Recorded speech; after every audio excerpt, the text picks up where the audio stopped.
sangat luar biasa. Ya, jadi sedikit tadi sudah diperkenalkan oleh Kakak Eman. Nama saya Maldangga, saya dari Sumba juga, dari Sumba Barat Daya, spesifiknya dari Pala. Saya studi di UKSW Fakultas Teologi angkatan 2020. Tadi sudah disampaikan juga kalau saya sedang menyelesaikan tugas akhir. Semoga bisa selesai tepat waktu gitu ya. Mohon doa dan dukungannya. Eh, Bapak Ibu dan saudara-saudari, ini macam pendeta sekali. Eh, Sedikit saya memperkenalkan pembicara kita yang kemudian akan memaparkan hasil disertasinya. Nama beliau adalah Dr. Umbu Hoara SE MSI, bidang kepakaran ekonomi pembangunan, jabatan akademiknya dosen program studi ekonomi pembangunan di Unkriswina Sumba. Adapun riwayat studi beliau S1 sampai S3 itu murni UKSW begitu ya, senior. Kemudian dalam proses ini termasuk yang kemudian kehadiran kita pada saat ini adalah kepentingan studi juga atau hasil dari studi S3 beliau senior dalam studi doktoral pembangunan di Fakultas Interdisiplin UKSW. Topik yang senior Umbu angkat itu pariwisata dan keberlanjutan penghidupan masyarakat lokal di Kabupaten Sumba Timur, Nusa Tenggara Timur. Nah, kemudian karena judul atau topik yang kemudian disertasi yang diangkat oleh senior Umbu cukup luas, maka diputuskan oleh kawan-kawan Ibinitas untuk lebih spesifikkan di salah satu kampung yaitu Kampung Prailiu di Sumba Timur. Kemudian topiknya menjadi pariwisata dan modal sosial di Kampung Prailiu Sumba Timur. Begitu. Mungkin ada yang mau disampaikan oleh senior Umbu tentang perkenalan singkatnya atau nanti sekalian saja. Ya, lumayan komplit itu perkenalannya. Iya. Oh, siap, siap. Sudah Oke. lumayan komplit gitu ya. Oke, baik. Eh, Baik, saya panggil kakak dan teman-teman saja supaya lebih akrab mungkin dengan Iya. ada Om Erwin. Ya, kakak dan teman-teman semua. Diskusi kita pada malam hari ini kita akan bagi dalam dua sesi, yaitu sesi pemaparan materi dan sesi tanya jawab. Jadi untuk pemaparan materi sendiri kita akan memanfaatkan waktu sekitar 15 sampai 20 menit begitu. Dan kemudian untuk sesi berikutnya untuk tanya jawabnya itu kita punya tiga termin. Nanti termin pertama ada tiga orang penanya. Kalau misalnya masih ada lagi yang mau bertanya atau mau berdiskusi lebih lanjut, kita bisa uh, bisa sesuaikan untuk waktu diskusinya seperti itu. Mungkin untuk materi apakah langsung dipaparkan oleh senior Umbu, kakak Umbu, atau mau dibantu paparkan? Oh, share Eh, screen mungkin Saya ya. share ya. Oh ya. Oh nanti Oh ya, langsung share. Oh ya. oke. Ya, waktu dan kesempatan saya berikan kepada kakak Umbu. Kelihatan ya di Mal Ya, kelihatan, PPT-nya. nampak. Ya, nampak. Kelihatan, Mungkin bisa kelihatan. di apa? Full screen. Di Full full screen. screen. Ya, di full screen.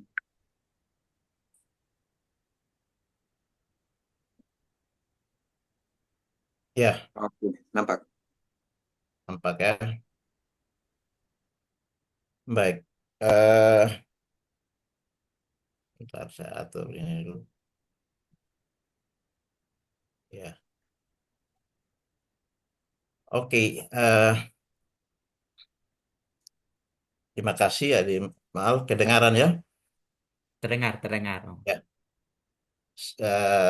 PPT-nya juga kelihatan ya. Ya. Jadi nanti kalau kurang jelas di Mal bisa ini ya. Jadi ya, tadi saya lihat di Zoom ada Kakak Ewin di Denpasar.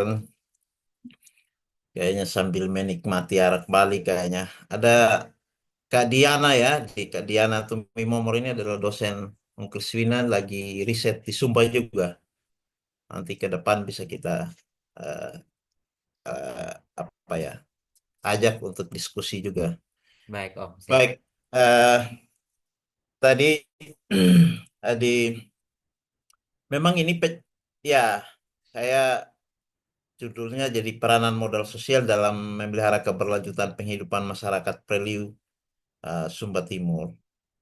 Nah, ini salah satu apa ya pecahan dari disertasi saya yang berjudul tadi sudah disampaikan Adimal, pariwisata dan keberlanjutan penghidupan masyarakat lokal di Kabupaten Sumba Timur, Nusa Tenggara Timur. Nah, ini saya eh, diskusi kita kali ini salah satu eh, desa kelurahan ya tempat saya penelitian. Nah, iya, jadi sebagai gambaran makro Kabupaten Sumba Timur, saya ulas tampilkan data ya aktivitas perekonomian Sumba Timur ya. Jadi kalau kita lihat, jadi bahasa sederhananya, jadi ekonomi Kabupaten Sumba Timur itu digerakkan oleh eh, sektor pertanian. Ya, jadi sektor pertanian itu kontribusinya paling besar 27,16%. Saya kira struktur ini hampir sama di tiga kabupaten lainnya ya. Hanya persentasinya agak beda mungkin. Tapi eh, Sumba, kalau kita ngomong Sumba atau Sumba Timur itu memang apa didorong atau di penggerak utamanya adalah sektor pertanian. Ya, tuh ini kan memang beberapa tahun ini sedikit dia turun pelan-pelan, tetapi masih persentasinya besar. Jadi sebenarnya ada 4 sektor itu yang 2 digit ya kontribusinya. Kalau yang lain itu di bawah 1 digit. Nah, yang paling kecil itu sektor listrik, gas, air dan air bersih. Nah, eh, gambaran seperti ini saya compare langsung dengan eh, kondisi kemiskinan. Ya, Ademal masih dengar jelas ya? Masih Masih, dengar. masih, Om. Baik. Masih, Om. Jadi saya langsung compare dengan kondisi kemiskinan eh, di Sumba Timur ya data ini. Tapi sebenarnya menariknya adalah ya sebenarnya bukan menarik ya, memilukan ya mestinya. Jadi 4 kabupaten di Pulau Sumba itu adalah masuk 5 besar termiskin dari 22 kabupaten kota di NTT. Ya. Nah, ini data yang ada, saya tidak bandingkan NTT ya. Saya bandingkan Kabupaten Sumba Timur dengan nasional. Jadi ini persentase penduduk miskin ini berdasarkan BPS ya. Jadi kalau kita lihat ini sangat kontras. Jadi betapa kita itu secara persentase eh, jadi dalam dari 2020 sampai 2024 itu kita hampir ya 30% ya. Nah, 28,53% itu penduduk kita hidup di bawah garis kemiskinan. Nah, jadi kalau kita bandingkan rata-rata nasional itu ya di bawah 2 digit dia ya 9,48%. Ya, jadi apa nama Sumba ya 4 kabupaten tadi saya bilang itu masuk kategori miskin. Dan Sumba Timur demikian juga kabupaten lainnya itu masuk dalam 62 kabupaten tertinggal di Indonesia. Itu berdasarkan Perpres 63 tahun 2020 masuk sebagai daerah tertinggal. Nah, daerah tertinggal itu apa? Daerah yang jika dibandingkan dengan daerah lain ya, kondisi keterbelakangan kemiskinannya sangat ekstrim, sangat tinggi. Nah, artinya fakta ini sebenarnya kalau kita bandingkan dengan data sebelumnya, ini berarti, jadi kalau kita yang ekonomi ini mengindikasikan bahwa sektor pertanian yang kontribusinya memberi yang besar itu menampung penduduk miskin, ya, atau tidak dapat mengangkat kondisi kemiskinan yang ada. Bisa jadi karena apa? Oh, banyak debatnya di situ banyak. Tetapi berarti bahwa sektor pertanian itu produktivitasnya rendah kan, sehingga tidak berdampak pada pendapatan. Karena konsep kemiskinan itu diukur dari pakai pengeluaran per kapita, ya, pengeluaran per kapita oleh uh, jadi pengeluaran itu kan manifestasi dari pendapatan. Berarti problemnya sektor pertanian kita, sektor pertanian ini ada, kalau kita bagi semua, ada tanaman pangan, peternakan, perikanan, dan perkebunan dan kehutanan. Jadi ada 5. Tapi untuk di Sumba itu dari 4 subsektor itu, subsektor peternakan, tanaman bahan pangan yang sangat dominan. Ya, oke, itu makro. Nah, sekarang ya ini mah langsung masuk ke pariwisata ya.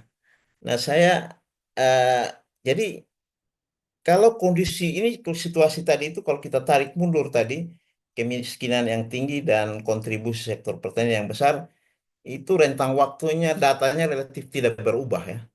Arti kalaupun terjadi penurunan kemiskinan tidak signifikan ya. Demikian tetap pertanian menjadi. Berarti kalau Sumba kita bilang gudangnya ternak, berarti ternaknya itu tidak ngangkat kan, atau komoditas lain lagi, mente di SPD atau komoditas kemiri dan lainnya, berarti tidak ngangkat. Nah, ini ini ada sesuatu yang baru di Sumba ya.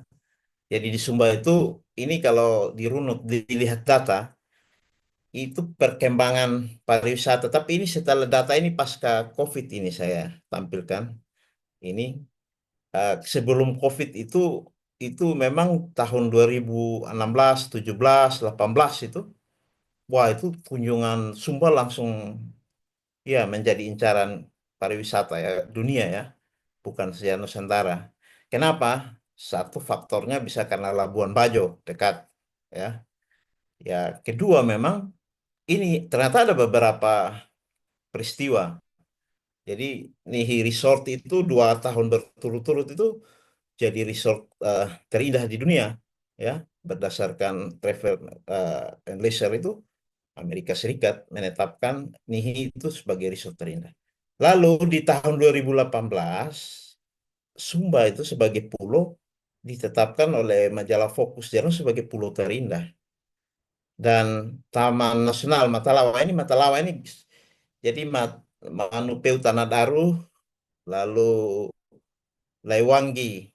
Iya sebenarnya. Tapi oleh kantor ini mereka sebutannya Matalawa. Jadi Taman Nasional ini juga potensi yang luar biasa karena eh, dikatakan oleh BirdLife itu sebagai important bird area karena ada berapa 10 burung endemik yang ada. Ini tentu nilai jual wisata. Nah, kalau kita baca kemarin lagi itu kemarin itu ada di Kompas malah. Ini Kompas yang di berita Kompas itu. Jadi Sumba itu, jadi ada 2 pulau di Indonesia yang merupakan pulau terindah eh, di Asia Pasifik. Asia Pasifik. Nah, 2 pulau satunya Sumba, Bali dan Sumba. Nah, ini kan luar biasa kan. Nah, ini berarti memang Sumba ini sudah menjadi bukan destinasi ini lagi, apa, Nusantara, tapi sudah dikenal oleh dunia tadi kan. Ini faktanya ya. Nah, jadi terjadi peningkatan eh, apa jumlah wisatawan. Kita lihat signifikan peningkatannya. Nah, kalau melihat seperti ini, berarti ya ini tadi ya, berarti kalau kita kembali ke aktivitas perekonomian, berarti itu nanti kita bisa duga pariwisata itu ya bisa mengangkat sektor apa? Oh, banyak sektor kan, ke jasa-jasa terlebih, ke transportasi dan lain sebagainya kan. Berarti ini bisa mengalami pergeseran nanti kalau pariwisata itu sudah menjadi apa eh, tujuan wisata utama ya, mungkin seperti Bali atau tadi, karena tadi beberapa media itu mengatakan bahwa itu pulau jadi wisata masa depan gitu. Nah, secara ini ini literatur ya, secara literatur ya, ternyata pariwisata itu bagus ya, ada dampak baik, tapi ada juga dampak buruknya.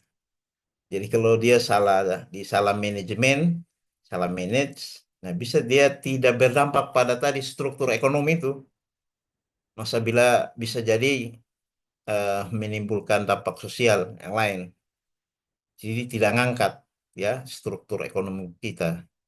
Nah, ini ada penelitian-penelitian yang terkait dengan apa eh, kehadiran pariwisata sebagai mata pencaharian baru ya. Atau saya bilang penghidupan berkelanjutan itu sebenarnya adalah mata pencaharian yang berkelanjutan, mata pencaharian baru. Nah, itu ada. Tapi ya ini ada literatur atau kajian juga yang saya rujuk itu yang menunjukkan kalau pariwisata itu bisa berdampak sebaliknya buruk bagi suatu wilayah ya atau komunitas. Nah, ya ini secara teori juga eh, saya dalam penelitian itu tadi saya pakai istilah penghidupan berkelanjutan itu ada ini kerangkanya. Wah, ini kalau jelasin panjang ya, saya lewat aja. Terus dan modal sosial ya. Modal sosial itu yang eh, saya coba pakai ini kerangka-kerangka ya teori-teori yang untuk saya melakukan kajian di Preliu. Jadi pakai teori modal sosial. Nah, mungkin ini teori-teorinya Kak Erwin kali ini ya. Ada bonding test, ada bridging, ada linking. Jadi eh, untuk penelitian ini. Jadi bonding itu adalah bagaimana hubungan erat dalam suatu komunitas atau keluarga. Jadi saya dalam penelitian saya bagaimana eh, rumah tangga ya, karena saya di desa di Kelurahan Periu, jadi saya pakai teori modal sosial untuk memotret. Jadi modal sosial apa yang dominan? Apakah itu bonding ya hubungan eh, sosial dalam keluarga ataukah bridging ya di dalam eh, yang berkaitan dengan usaha mereka, apakah linking itu yang hubungan dengan eh, eksternal ya, eh, LSM dan eh, pemerintah. Nah, ini nanti saya akan uraikan di temuan. Nah, terus yang berikut mengapa Kampung Preliu? Ya saya kira kita semua tahu bahwa Preliu ini, saya kira di Eman ini penelitian di sini ya. Preliu itu adalah mungkin, ya bukan mungkin, ini adalah objek wisata yang paling dekat di kota. Ya, jadi itu kampung, kita sering sebut kalau di sana Kampung Raja. Nah, kampung ini jadi punya daya tarik apa rumah adat, ada batu-batu kubur.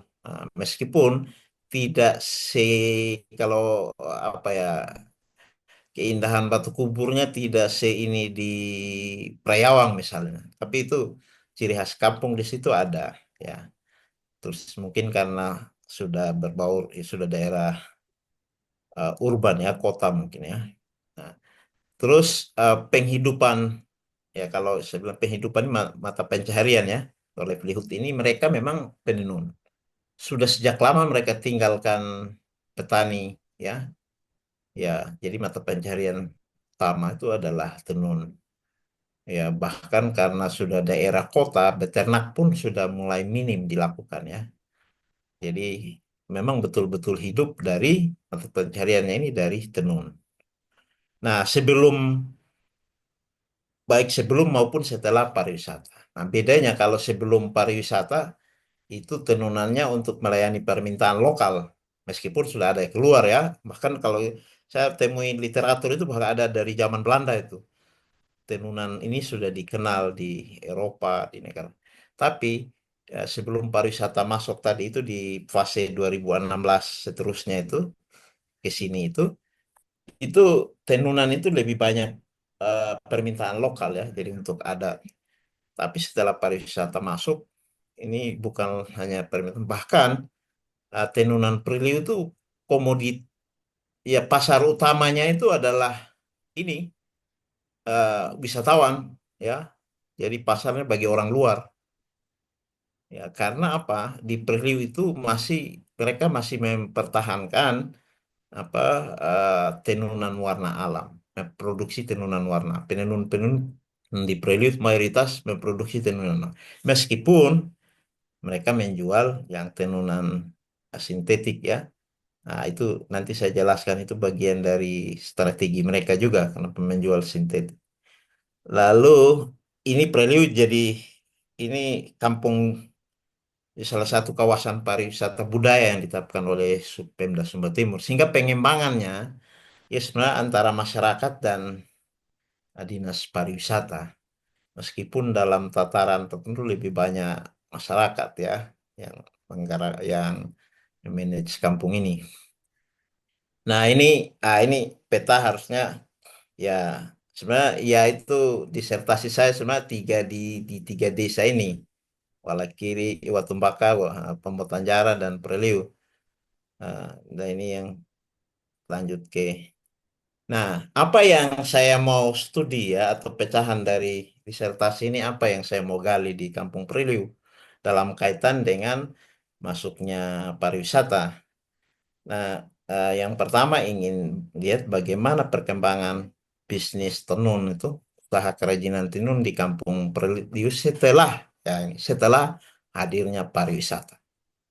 Nah, karena tema besarnya saya mau melihat bagaimana apa perkembangan mata pencaharian di daerah-daerah yang sudah ada tempat wisatanya atau di daerah-daerah yang sudah menjadi yang mulai dikunjungi kan itu tema besarnya sehingga saya munculkan untuk pertanyaan di Perliu itu bagaimana perkembangan bisnis tenunan itu setelah hadirnya pariwisata lalu tantangannya.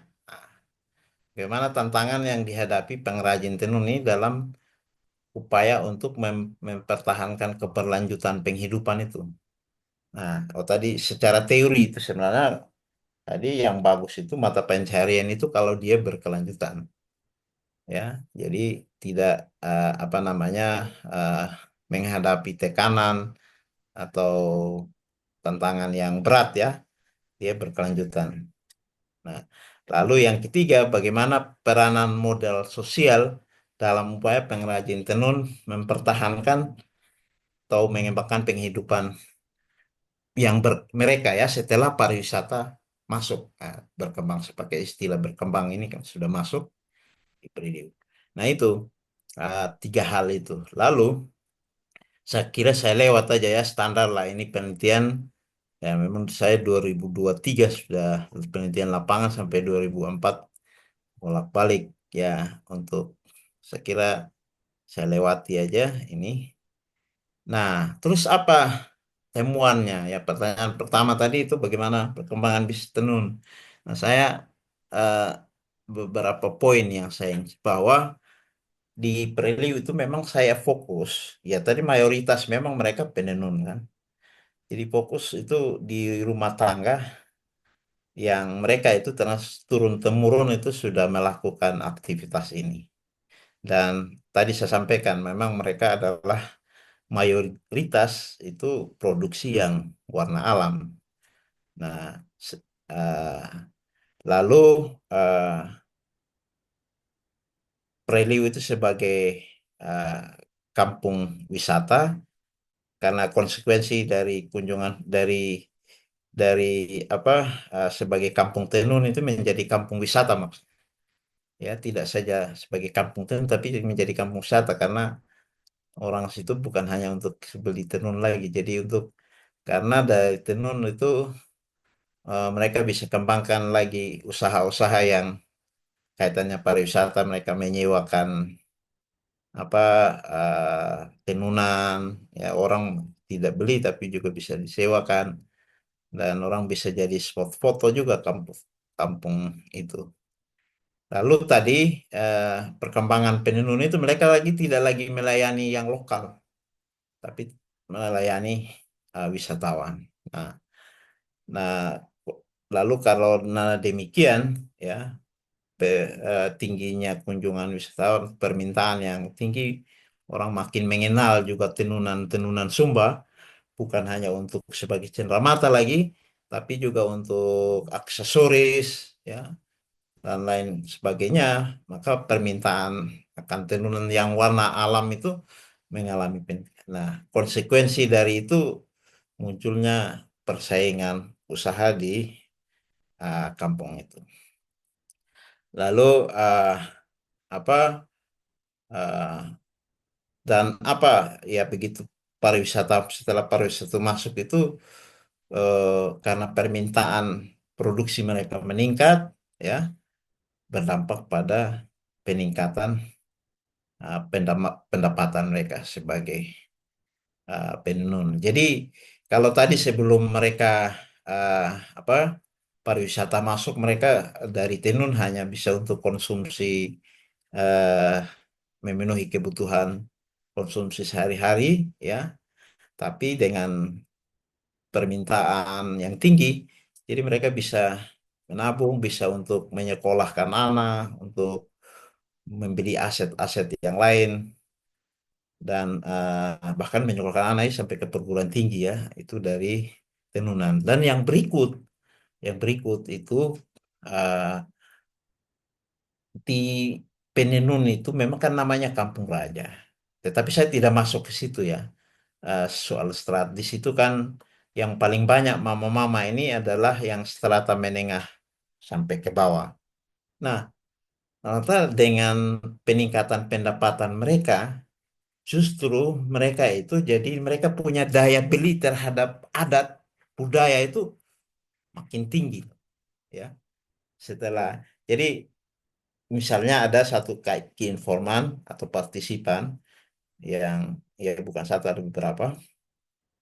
Jadi kalau, ya, saya pakai istilah bos, kalau bosnya ada hajatan besar, yang tadi itu kan semua bosnya yang kaum atas yang membiayai, tapi mereka justru mereka bisa mengambil peran lebih banyak, ya. Nah, justru itu juga nanti salah satu tantangan mereka. Jadi pendapatan dari tenun, mereka dampak positifnya mereka punya daya beli terhadap budaya, tapi juga pengeluaran terhadap budaya itu membebani mereka juga, ya. Nah, itu yang pertama. Yang kedua itu tantangannya ini, ya. Jadi kalau tadi itu soal manfaat pariwisata, apa tantangan? Nah, tantangannya adalah ini. Jadi saya tampilkan data partisipan ini untuk memudahkan untuk, ya, menganalisis. Nah, tantangannya pertama itu pendapatan mereka memang karena pure mereka bergantung ketenunan, ya. Jadi fluktuatif. Kenapa fluktuatif? Karena pada dasarnya atau kondisi pariwisata memang demikian. Jadi ada high dan low season, ya. Saya kira di Bali juga demikian.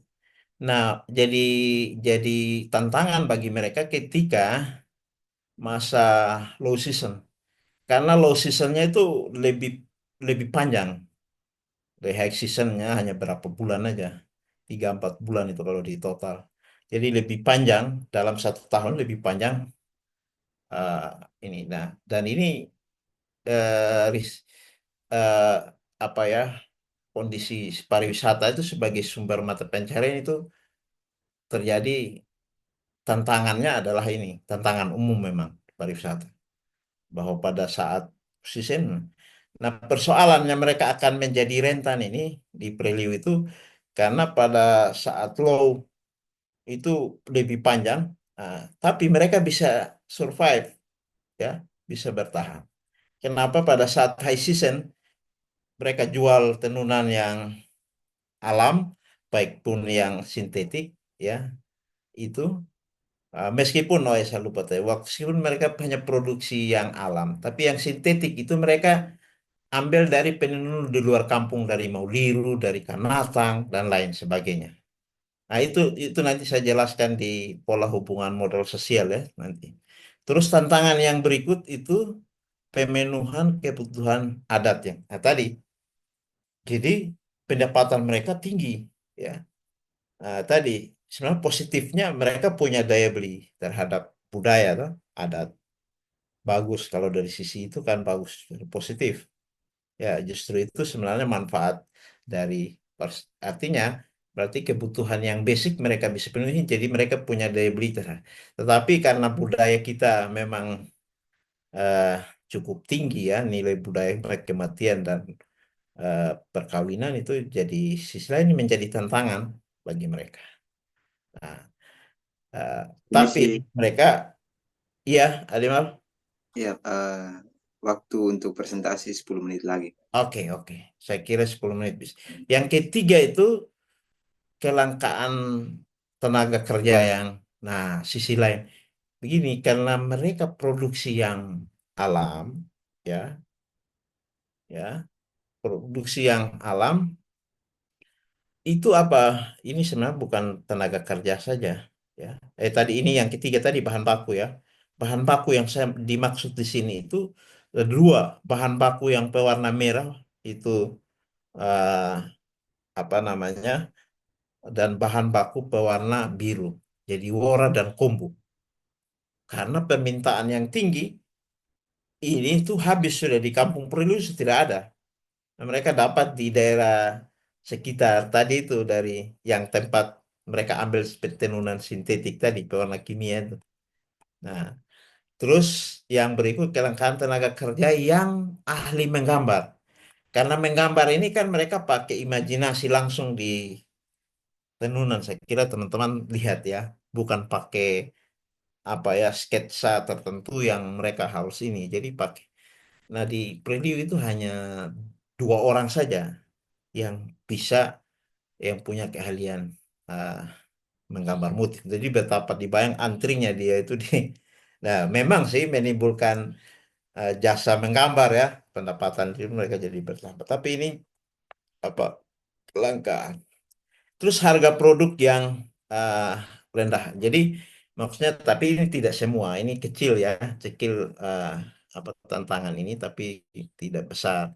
Nah, yang besar itu ini tadi ini pemenuhan kebutuhan adat, kelangkaan bahan baku, kelangkaan tenaga kerja yang ahli menggambar dan ini persaingan, kompetisi dengan produser tenunan sintetik. Nah, memang, tapi saya tidak meneliti apakah kecenderungan, uh, memang kalau ditanya, saya memang, tapi tidak ke situ riset saya. Si wisatawan memang lebih memilih, lebih cepat mereka uh, beli yang sintetik. Tetapi uh, apa tenunan yang yang asli juga itu uh, juga menjadi incaran wisatawan. Nah, yang pertanyaan yang ketiga ini bagaimana mereka menggunakan modal sosial ini untuk meminimalisir tantangan ini. Jadi kenapa saya munculkan tadi yang pertanyaan ketiga modal sosial itu cara mereka untuk mengatasi persoalan ini, ya.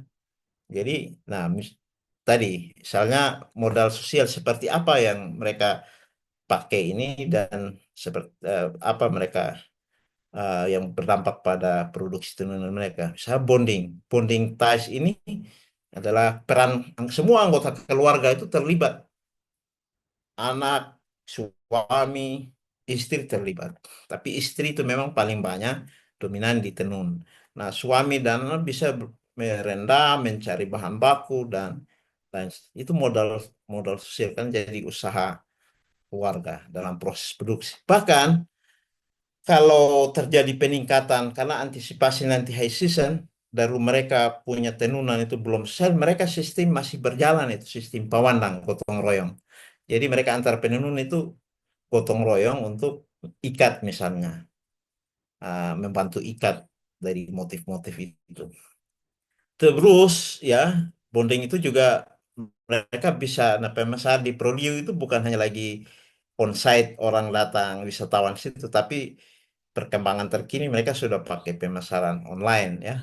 Tidak semua ya pelaku usaha bisnis, tapi ada beberapa pengrajin itu yang jadi ininya, leadernya. Mereka jual tapi nanti dia ambil fee berapa 10% setiap item yang laku. Tapi itu membantu mereka. Jadi itu bonding ya, bonding. Walaupun ada fee-nya, tapi masih dalam ikatan eh, secara teori itu. eh, ini yang menguatkan mereka. Lalu dari bridging ini mereka pakai untuk tadi keterbatasan bahan baku. Karena di Prelius sudah tidak ada tantangannya tadi kan bahan bakunya sudah langka. Bahkan karena langka berarti kalau secara harga hukum pasar pasti harganya naik. Nah, mereka atasi dengan begini. Nah, ini mereka ambil dari penenun dari luar, dari Mundu, dari Kawangu, dari Mauliru.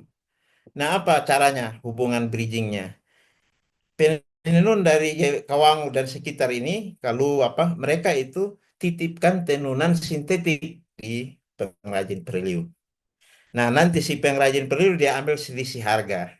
Dia pokoknya kasih harga misalnya selendang 50.000. Oh, nanti dia jual dengan berapa saja itu urusan dia. Nah, mereka titip di situ karena orang luar tidak boleh datang jual di situ, mereka aja yang di Preliu. Nah, nah, tapi di sisi lain mereka supply juga karena titip mereka supply bahan baku dari mereka yang wora dan kombu ya. Nah, itu bahkan untuk menenun kalau permintaan tinggi mereka kasih tenunan mereka ke penenun Preliu yang di luar Preliu ya. Nah, demikian juga dengan apa bridging itu mereka bisa jadi diversifikasi produk. Jadi memang di Preliu sudah pengusahanya itu tenun ya oke, tapi mereka sudah mulai juga ada beberapa yang sudah lakukan diversifikasi, misalnya tenunan sintetik itu dia buat bandana, dia buat gelang, dia buat tas, ya seperti itu beberapa produk-produk yang ini. Jadi itu mereka artinya mereka memanfaatkan hubungan baik atau modal sosial dengan penenun di sekitar mereka. Jadi kalau tanpa penenun di sekitar Preliu, dari di Samundu dan yang saya sebutkan tadi, bisa jadi mereka akan memproduksi yang sintetik juga, tidak lagi memproduksi yang alam. Terus linking ini berguna membantu mereka dalam modal, bahan baku, dan pelatihan-pelatihan dari pemerintah LSM. Kadang juga pemerintah itu mengirim perwakilan dari penenun-penenun itu untuk ikut dikirim ke Jakarta, dikirim ke daerah-daerah yang ada pasar atau apa pameran ya untuk mereka. Tapi penenun-penenun lain bisa titip kain di teman mereka yang diutus. Jadi itu linking dipakai. Jadi, nah kesimpulannya dari penelitian ini, jadi masuknya pariwisata itu meningkatkan eh, pendapatan orang Preliu, tapi juga sekaligus ada tantangan. Nah, tantangan yang mereka eh, alami itu mereka memanfaatkan modal sosial itu untuk mengurangi apa uh, kita- tantangan itu. Atau dengan kata lain supaya mengatasi kerentanan yang ada ya. Supaya mata pencaharian mereka atau penghidupan itu mereka itu terus uh, berkelanjutan begitu ya. Nah, jadi tadi saja kalau pertanyaan kalau tidak ada modal sosial ya mungkin mereka akan rentan. Kenapa? Tadi pola hubungan tadi yang saya jelaskan. Nah, meskipun demikian, ini tidak bisa bertahan lama ya. Ya, jadi pengrajin tenun itu cenderung eh, apa? Namun di masa depan itu bisa menghadirkan kerentanan juga. Artinya bisa tidak berkelanjutan. Mereka punya mata pencarian karena ketergantungan yang tinggi pada kunjungan wisatawan sebagai konsumen utama dari produk tenunan mereka. Iya, kalau terjadi apa-apa, terlebih waktu COVID, ya mereka sangat ini sekali, ya, ya apa terasa bagi mereka. Nah, karena apa? Karena di Prilio ini satu-satunya uh, mata livelihood, mata pencarian mereka adalah tenun. Nah, secara teori sebenarnya makin beragam livelihoodnya itu makin bagus ya. Nah, tapi tidak selalu demikian juga. Nah, terus uh, konsekuensi dari permintaan tenunan yang tinggi ini nah sekarang ini mereka masih pakai modal sosial untuk mengambil bahan baku pewarna alam dari penenun-penenun di luar di sekitar Priliu itu. Nah, kalau bahan baku itu habis juga karena permintaan tinggi, sementara budidayanya tidak ada, belum ada. Nah, itu juga menjadi kerentanan. Bisa jadi 10, 20, 30 tahun ke depan ya penurunan warna alam tidak lagi ada. Bisa jadi sintetik yang ada karena tadi ada kelangkaan bahan baku. Saya kira itu dan mungkin rekomendasinya ya saya kira ya mereka harus supaya bisa berkelanjutan modal sosial mereka tetap dipertahankan tapi juga mereka harus lakukan diversifikasi yang juga mereka sudah masuk ke situ. Diversifikasi apa? Ke produk tenunan itu menjadi apa produk turunannya apa, lalu juga diversifikasi pasar, pangsa pasar ya. Jadi mereka bisa tidak hanya tempat memaksimalkan yang online juga itu membuat mereka bisa lebih untuk berkelanjutan dan bertahan. Terus juga terkait dengan bahan baku itu ya harus ada upaya budidaya yang mungkin ini yang pemerintah bisa mendorong ke situ supaya mereka bisa sadar bahwa suatu saat ini bahan-bahan ini akan habis gitu. Sehingga kalau ini habis keaslian tenunan menjadi berbeda, jadi tenunan sintetik nanti jadinya. Saya kira itu Adimal mungkin sudah apa ya kecepatan atau waktu saya kembalikan ke Adimal. Oke, baik. Terima kasih kepada Kakak Umbu Hawara yang telah menyampaikan materi yang sungguh luar biasa. Kemudian kita sangat melalui diskusi yang kita lakukan pada malam hari ini, saya secara pribadi sangat tertarik dan luar biasa dengan penemuan-penemuan yang disampaikan oleh senior Umbu Hawara. Untuk itu mari kita memberikan aplaus yang luar biasa untuk kakak kita yang luar biasa ini. Baik, untuk sesi berikutnya saya persilakan kepada kakak dan teman-teman semua. Mungkin ada yang punya pertanyaan atau mau menyampaikan tanggapan juga dipersilakan. Untuk termin pertama saya mempersilakan kepada 3 orang penanya maupun penang apa yang mau memberikan tanggapan untuk pemaparan materi. Saya persilakan. Oh, saya duluan ya. Silakan. Saya duluan. Ah, pertanyaan sih tadi sudah terjawab sebenarnya. Pertanyaan sudah terjawab. Berarti mengangkat tentang tenun lokal.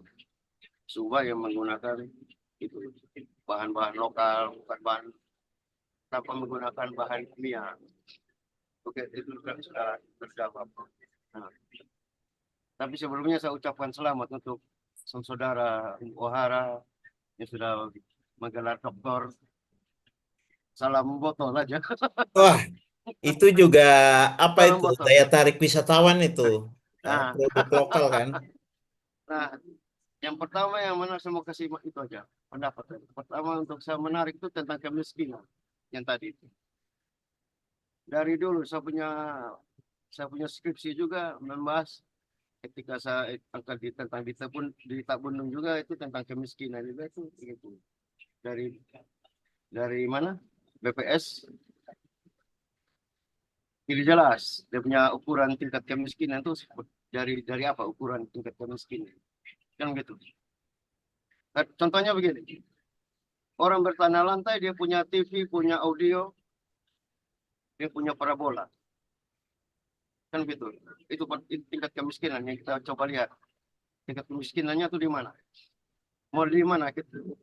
Saya sebagai mantan pendamping Fidra juga dulu di 2 desa, sama juga yang saya dapat. Mau lihat dari tingkat kemiskinan masyarakatnya kita tuh di mana?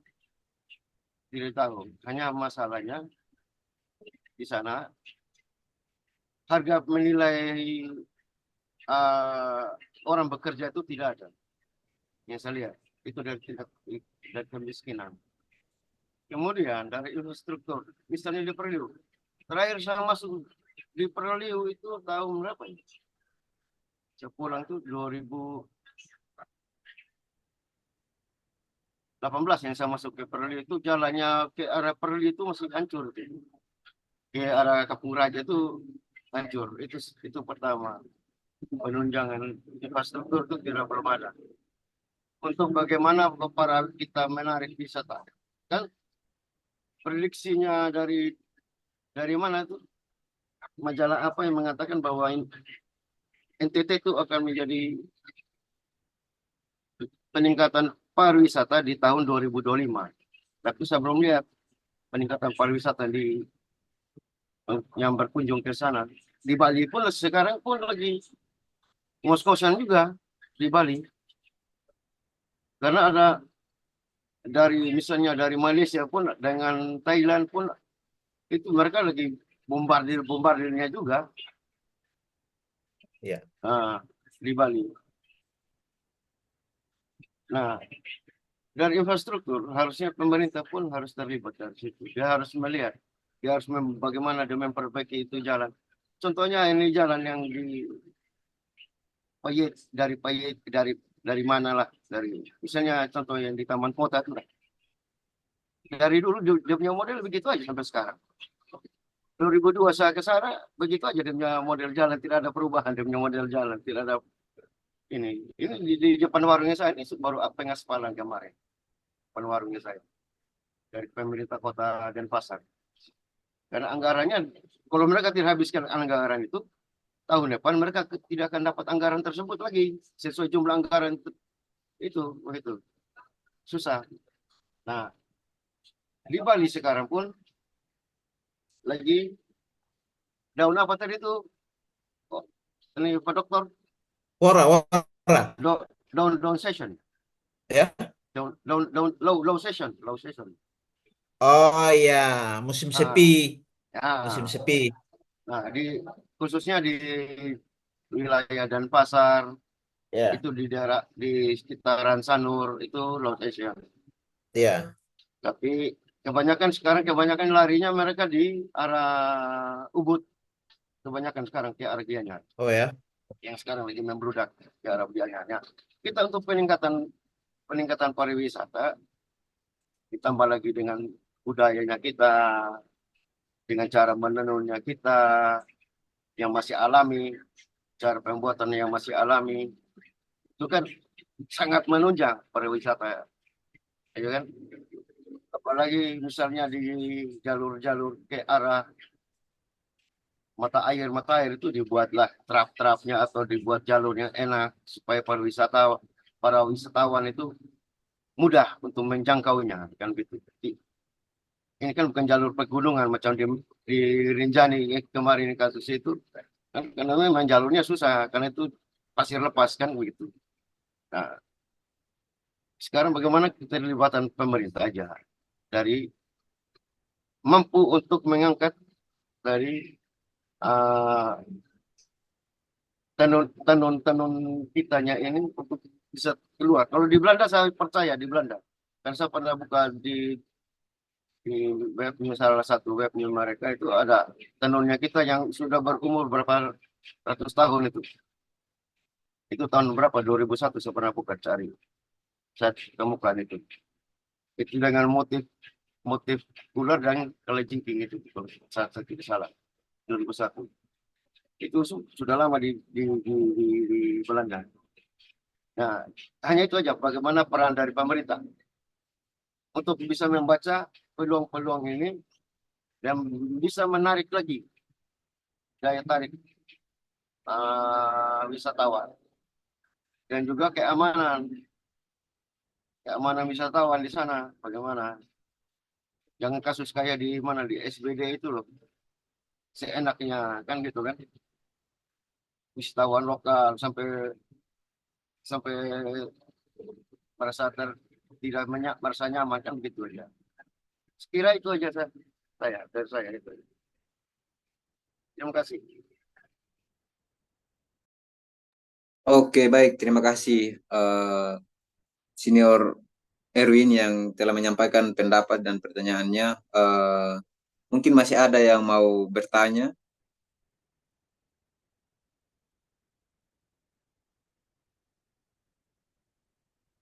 Mungkin sambil itu, dari Adima, Kak Eman. sambil teman-teman ada yang bertanya bisa saya respon Ya, sambil itu, ya sambil berjalan aja. sambil Oh, berjalan ya. Nanti kalau ini apa ya bisa baik, baik. disela. Ya, Nah, ya Kak, itu riset saya ini memang itu fokus kepada masyarakat lokal, ya, masyarakat. Jadi kalau kita ngomong, ya saya baca berapa literatur ya kajian. Jadi kalau ngomong pariwisata itu orang pada umumnya kajian-kajiannya itu lebih banyak ngomong itu pariwisata sebagai industri, ya, Ya, seperti industri ya. sebagai industri, Ya, ya benar. ya. Nah, ini riset saya mengambil jalan yang eh, apa ya, yang lain bahwa pariwisata itu mesti berdampak bagi masyarakat lokal. Nah, itu tadi ada riset yang banyak merugikan masyarakat lokal. Kadang masyarakat jadi penonton, tapi yang lebih menjadi pemainnya itu adalah mereka yang memiliki modal. Nah, jadi mumpung ya Sumba Timur itu menjadi apa daerah baru, ya mungkin itu sejak dini ya kita menyuarakan. Jadi ya saya kira suara dari penelitian ini adalah bagaimana memposisikan masyarakat lokal itu menjadi bagian yang eh, penting dari kebijakan ini supaya mereka tidak ya hanya jadi penonton katakanlah atau apa namanya mendapat manfaat yang sedikit. Nah, tadi memang di rekomendasi dari penelitian di 3 desa ini, 3 tempat ini memang itu bahwa saya merekomendasikan karena masyarakat ini kan punya kapasitasnya masih rendah kan. Bahkan kalau kita ngomong manfaat, kalau dikuantitatifkan sebenarnya, tapi kan bukan itu yang saya analisis. Bahkan memang masih sedikit partisipasi ya, kalau ngomong partisipasi masyarakat lokal itu. Nah, misalnya di Preliu ya, memang yang paling banyak dari 3 lokasi ini memang di Preliu yang sudah beradaptasi ya dengan wisatawan. Nah, sedangkan di Pambotanjara dan di Watu Baka itu di Pantai Walakiri itu sedikit rumah tangga yang menyewa di Pambotanjara sewakan kuda, eh, itu baru beberapa rumah tangga. Lalu eh, di Walakiri juga baru pada yang buka warung-warung makan gitu. Nah, tetapi eh, itu tadi karena ini menjadi destinasi baru, mesti ini segera diangkat ini digaungkan soal apa ya peran masyarakat gitu. Supaya hadirnya wisatawan di Sumba itu ke depan tadi yang Kak bilang itu diprediksi ke depan bisa saja terjadi kalau lihat tadi perkembangannya angkanya memang terus meningkat. Nah, supaya masyarakat mendapat manfaat. Tentu tadi peran pemerintah apa yang Kak bilang tadi infrastruktur dasar memang ya ya jalan ya transportasi ya toh eh, prasarana transportasi. Nah, kalau kita ngomong transportasi ini meskipun saya tidak masuk banyak di situ karena saya konsen ke rumah tangga masyarakat lokal, tiket pesawat ya bukan saja dari keluar pulau ya meskipun ada DLU sekarang, tapi juga di lokal gitu. Ya. Bahkan di Wairinding itu ya alamnya bagus, tapi di sana air bersih menjadi kendala. Ya. Tapi itu mesti prasarana dasar, sarana prasarana dasar seperti jalan, telekomunikasi, transportasi, itulah domain pemerintah sebenarnya di situ. Karena mereka pemerintah lah yang punya kapasitas ya secara anggaran untuk bisa mengeksekusi itu. Nah, itu Kak, kalau sementara. Oke. Tapi saya tertas apa yang di belakang itu, yang lewat-lewat itu. Lagi urus warung, sorry. Lagi orang beli gas. Oke. Wah, ini kayaknya Adimal, Ibu Ian, Tiana itu ada Ini ada lagi nih. raise Misal, hand. misalnya contoh di Bali ini di Gianyar, daerah Gianyar. Daerah Gianyar itu ada terbagi dia.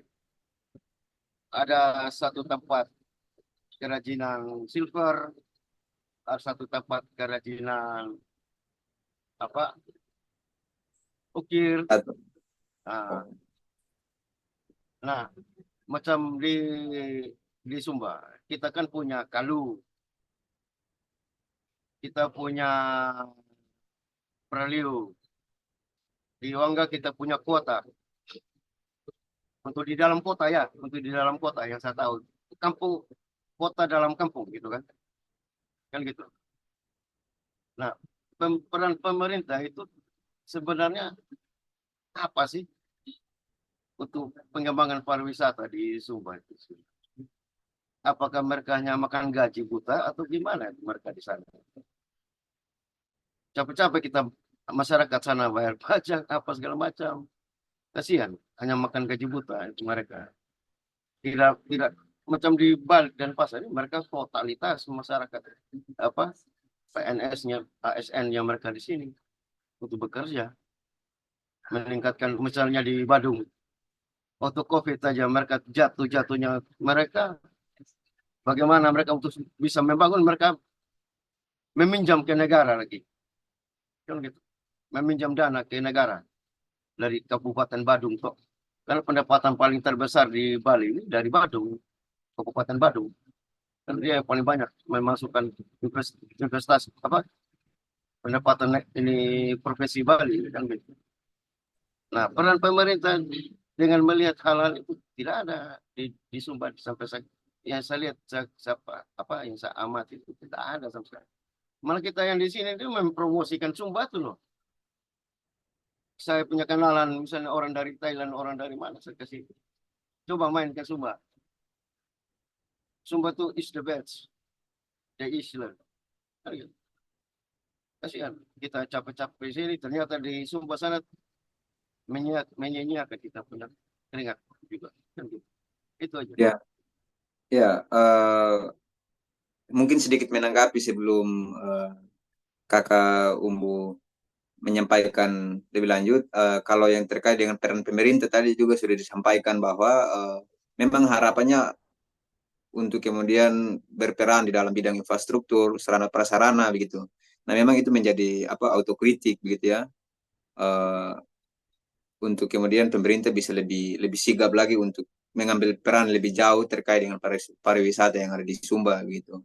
Eh, ya saya pikir apa yang disampaikan oleh senior atau kakak Erwin sudah tidak perlu untuk ditanggapi lagi karena tadi sudah dijawab juga begitu.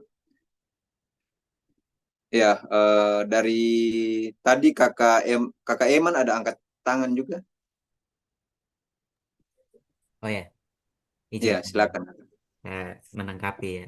Salah satu yang saya cukup highlight tadi dari penjelasan Om Umbu terkait modal sosial ya. Kalau saya dari kacamata sosiologi melihat misalnya bagaimana seperti yang tadi Om sampaikan semangat gotong royong itu ya, semangat gotong royong, semangat kerjasama yang dilakukan bahu-membahu antara masyarakat lokal itu juga menjadi bagian penting dalam upaya untuk mewujudkan pariwisata yang berkelanjutan itu ya masyarakat yang berkelanjutan.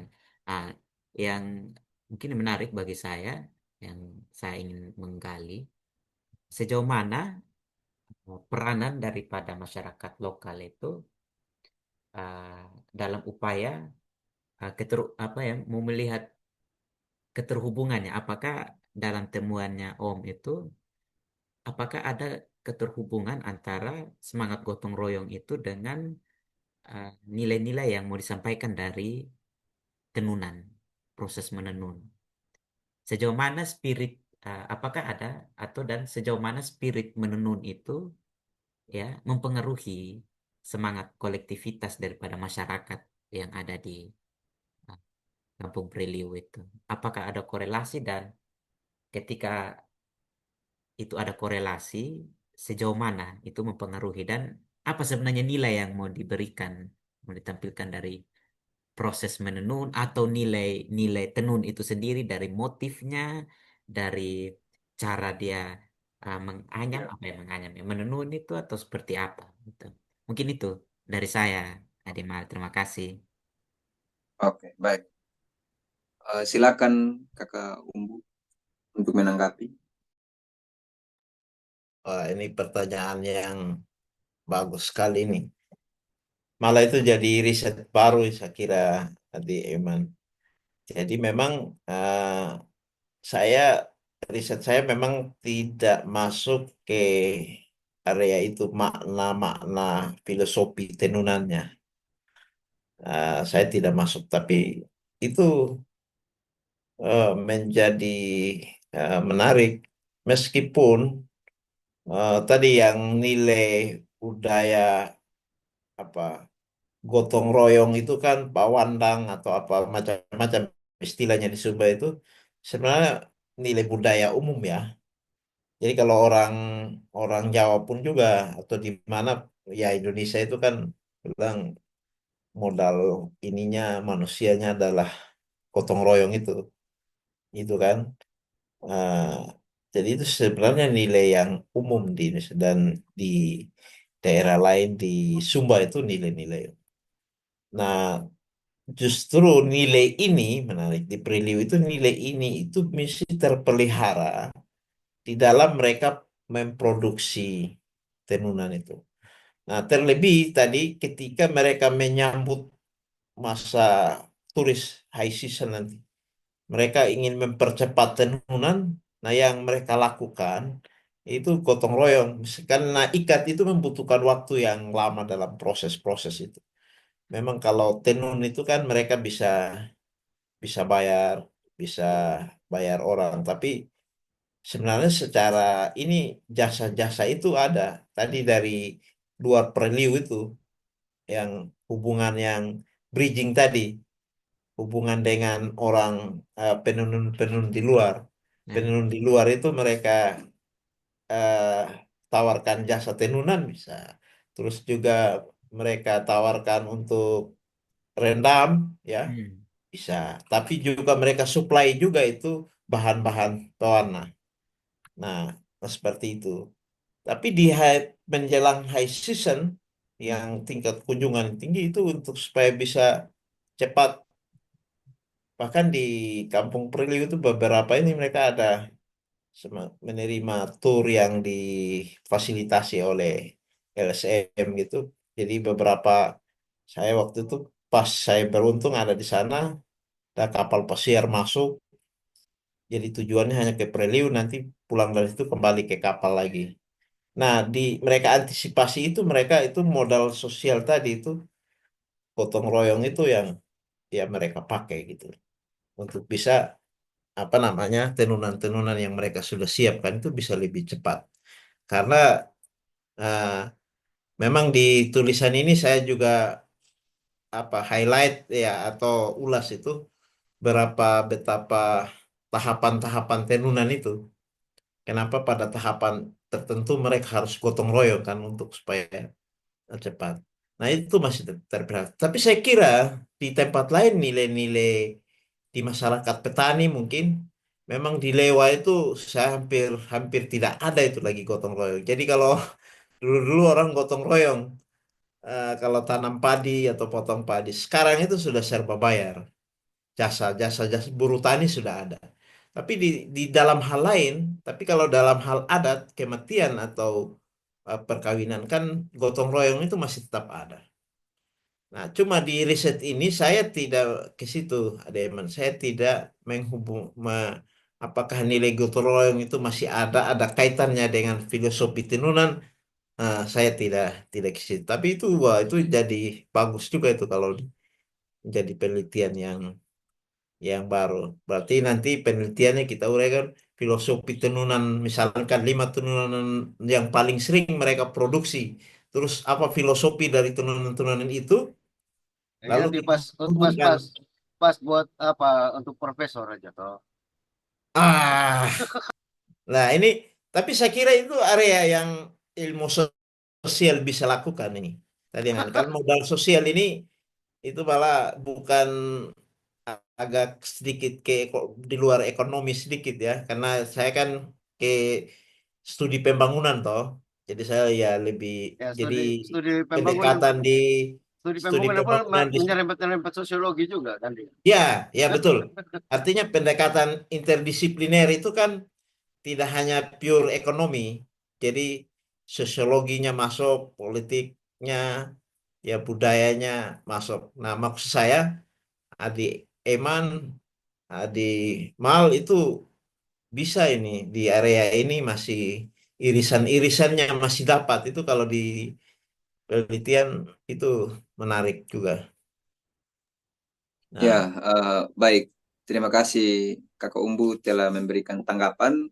Kalau saya sedikit sebagai moderator sedikit menanggapi, saya pikir itu ada hubungannya dengan kemajuan teknologi sih menurut saya begitu.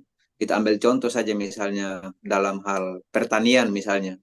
ya, Kalau dulu masyarakat itu mereka bergotong royong untuk kemudian katakanlah dalam hal panen padi misalnya ya, untuk bersama-sama satu kampung, dua kampung itu bahkan dilibatkan untuk sama-sama untuk potong padi atau ambil petik jagung misalnya. Nah, sekarang sudah ada mesin-mesin yang menggantikan itu bahkan apa namanya dalam proses untuk panen dan lain sebagainya itu lebih lebih efisien dan lebih cepat begitu. Nah, saya pikir yang terjadi di Preliu sehingga kalau saya melihat dari yang disampaikan oleh Kakak Umbu tadi itu karena coba kalau kita lihat dari tantangan-tantangan itu memang adanya kelangkaan sumber daya, adanya kelangkaan apa bukan bukan ya menggambar, menggambar motif. kelangkaan sumber daya dan ini bahan-bahan itu begitu. Sehingga kalau misalnya mau mengandalkan teknologi misalnya dalam konteks sumber daya pun tidak banyak orang yang cukup apa namanya yang cukup serius untuk misalnya mau belajar lebih jauh apa segala macam begitu sehingga relasi atau apa breeding tadi ya breeding Ya, ties atau ya, itu kemudian dimanfaatkan untuk coba berkolaborasi dan lain sebagainya begitu. Nah, kalau betul. misalnya itu terjadi, katakanlah ke depan sudah ada alat-alat atau mesin-mesin yang dipakai juga misalnya dalam proses tenun, sudah lebih canggih lah misalnya di Sumba, katakanlah seperti itu. Bisa jadi gotong royong itu pun juga akan terkikis begitu. Nah, tadi misalnya biaya sewa untuk 2 orang misalnya harus antri, itu kan butuh butuh waktu untuk proses yang apa? Proses percetakan yang cepat itu tidak bisa begitu karena harus antri. Nah, kita bayangkan kalau ke depan itu ada. Nah, itu pasti akan apa namanya akan mengurangi nilai-nilai bukan nilai tapi akan mengurangi eh, peran gotong royong itu begitu. Mungkin itu sih kalau kalau dari saya peran teknologi saya pikir juga bermain di dalam hal ini. Hmm. Oh, Uh, uh, uh, saya sedikit boleh? Saya sedikit. ya boleh boleh. Oh, oke. Menarik dari dari tadi Eman yang tadi disampaikan menarik secara sosial, sosiologi ya. Sosiologi apa sosial? Sosial ya. Nah, kalau secara sosiologi saya lihat ada saat waktu saya pulang 2002 itu di kota. Saya turun di Sungai Ipar di kota. Itu mereka sambil lilit buat gambar itu berdua mereka sambil bercerita. Itu salah satu apa yang tadi disampaikan oleh Ohara tadi secara sosial. Mereka berdua sambil lilit itu membuat gambar, bercerita. Berarti kan mereka antara mereka dengan ini tetangga. Yang satunya tetangga, satunya ipar, ya saya. Mereka bercerita. Berarti kan secara sosial mereka ada hubungan sosial. Itu menarik. Nah, kalau dimasuk dari Pak Moderator tadi secara teknologi saya masih kurang setuju. Kita lebih bagus mempertahankan secara lokal apa yang tenun-tenun uh, yang biasa sering mereka lakukan itu lebih bagus. Karena kan saya pernah dengar tahun berapa itu ya pengadaan alat tenun dari Bali berapa sekian Pintal berapa mesin. Hmm. Yang berapa sekian dana yang sekian banyak itu tidak tahu itu larinya ke mana. Lebih bagus secara lokal yang biasa mereka lakukan itu lebih bagus karena itu yang mengundang sistem pariwisata yang ada datang ke wilayah ke Sumba kan gitu. Itu lebih bagus mempertahankan secara lokal. Macam di Bali pun begitu secara tidak ada macam di Bali. Ini tato masih bisa kalian pernah lihat tato pukul ini di Sumba? Tidak pernah dapat lagi kan? Di Bali itu ada tato dari sistem itu pukul. Kan tato orang Sumba kan dulu kan sistem ini, sistem pukul kan gitu, sistem tumbuk apa kayak istilahnya kan gitu kan? Itu mempertahankan sistem lokal itu lebih bagus. Namanya Karena tidak bisa kita paksakan dari budaya masuk teknologi itu tidak bisa kita paksakan. Secara sosiologi itu tidak bisa. Dia akan menghancurkan secara sosiologi. Secara sosiologi itu. Oke, terima kasih. Ya, tapi maksud Adi Mal tadi ini maksudnya itu bukan berarti supaya beralih, tapi maksudnya Adi Mal itu saya setuju. Just karena yang mereka produk ini kan produk yang alami, ya kan? Dan pembuatannya pakai handmade kan, tangan kan. Nah, Nah, justru jangan sebentar. Jangan sampai kayak di Jogja lagi. Nah, kan cetakannya kan ada di Jogja, kita punya cetakan gambar apa segala macam. Ya, Kan Sumba kan gitu. ya. Artinya justru itu bisa jadi itu salah satu yang menyebabkan nilai-nilai apa bridgingnya, bondingnya tadi itu masih ada begitu loh. Maksudnya mal begitu.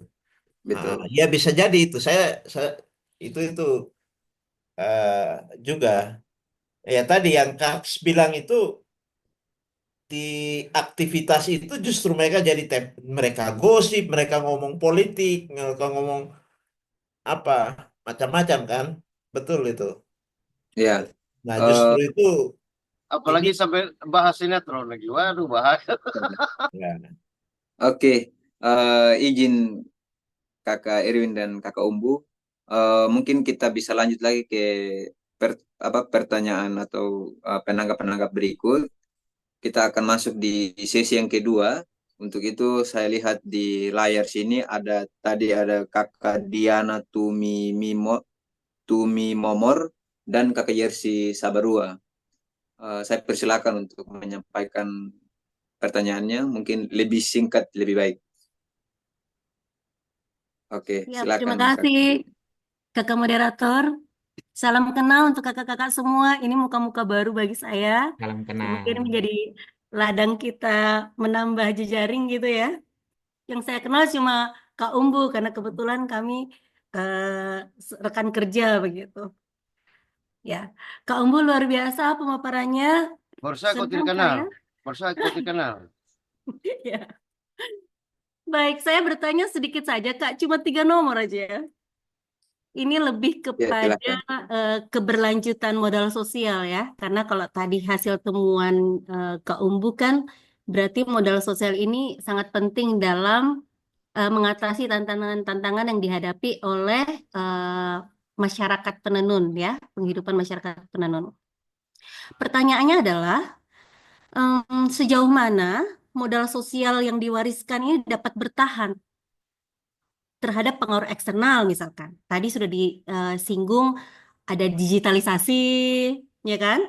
Kemudian juga pendidikan dari luar, informasi yang begitu deras dari luar kita bisa dapat di Sumba sekarang. Bahkan tantangan dari kegiatan wisata itu sendiri. Begitu banyak turis yang datang dengan nilai dan background mereka masing-masing yang kemudian mereka berkunjung ke Preliu.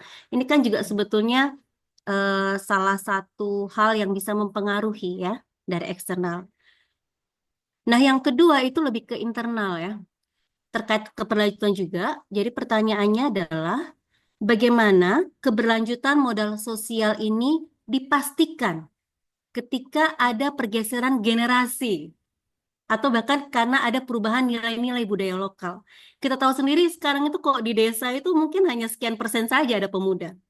Mungkin juga di Preliu seperti itu, karena anak-anak muda kita mungkin sudah eh, kuliah atau kerja di luar, dan nanti saat mereka tua mungkin mereka balik ke Sumba dengan budaya yang mungkin sudah mereka bawa dari luar juga gitu. Nah, bagaimana ini pergeseran generasi ini juga kan menjadi potensi tantangan keberlanjutan modal sosial yang sudah ada di masyarakat Preliu saat ini. Dan yang terakhir terkait dengan itu, peran aktor atau institusi apa yang menurut kakak ini paling berpengaruh dalam memastikan bahwa nilai-nilai sosial ini akan membuat modal sosial kita, baik tadi yang kakak sudah sampaikan, ada bonding, ada bridging, ada linking, ini akan tetap relevan lintas generasi. Jadi intinya adalah tentang sustainable dari modal sosial itu sendiri. Karena kalau modal sosialnya tidak sustainable, maka penghidupannya juga nanti tidak sustainable. Itu saja dari saya. Terima kasih Kak Moderator. Oke, sama-sama. Mungkin Kak Umbu sekalian untuk Kakak Jersey punya pertanyaan kita dengar lalu ditanggapi sekaligus. Ya, Kakak Jersey silakan untuk sampaikan pertanyaan. Oke, selamat malam semua teman-teman.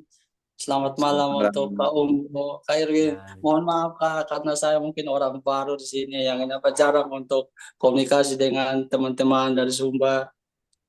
Terus tadi juga telat masuk, jadi tadi materi tidak sempat tidak sempat dengar dengan secara saksama. Cuman tadi saya angkat tangan itu yang pas ini, yang Aiman ungkap yang masalah KM Tenun itu, karena saya juga backgroundnya ini SDM, jadi saya itu kemarin itu sebenarnya untuk mungkin sedikit cerita, kalau kemarin itu sebenarnya sempat mau riset untuk ini pengelolaan manajemen SDM untuk penenun untuk khusus Sumba, cuman tidak jadi karena kemarin itu hitungan biayanya itu memang karena dari permintaan dari dosen itu harus, karena kain tenun kan ada beberapa merek kayak di Sumba Barat Daya, Sumba Barat, Sumba Tengah, sama Sumba Timur.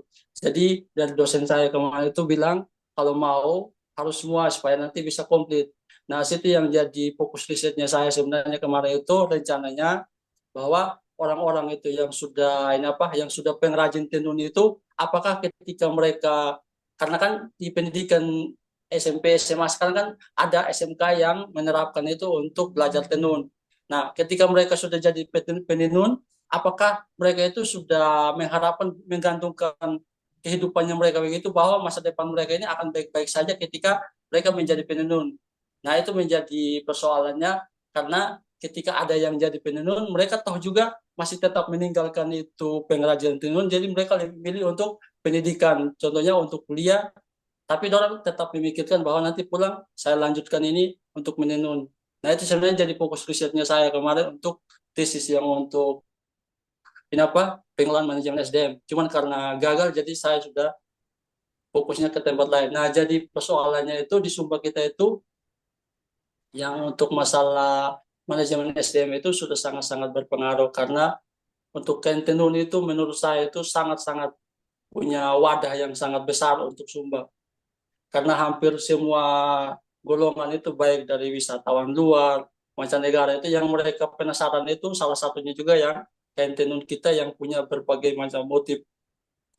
Nah, kita ini dari bagai lintas generasi ke generasi ini selalu untuk Kentenun itu tidak secara merata, bahwa kita ajarkan ke generasi kita itu bahwa Kentenun motif A, B, C sampai Z-nya itu seperti ini, sejarahnya seperti ini, tidak ada. Tapi ada orang tua, ada pakar-pakar lainnya apa budaya mereka itu yang selalu mengingatkan kepada anak-anak atau kepada anak-anaknya bahwa motif ini tujuannya ini, motif akhirnya nanti itu bisa ke bawah untuk bisa dijelaskan untuk generasi berikutnya.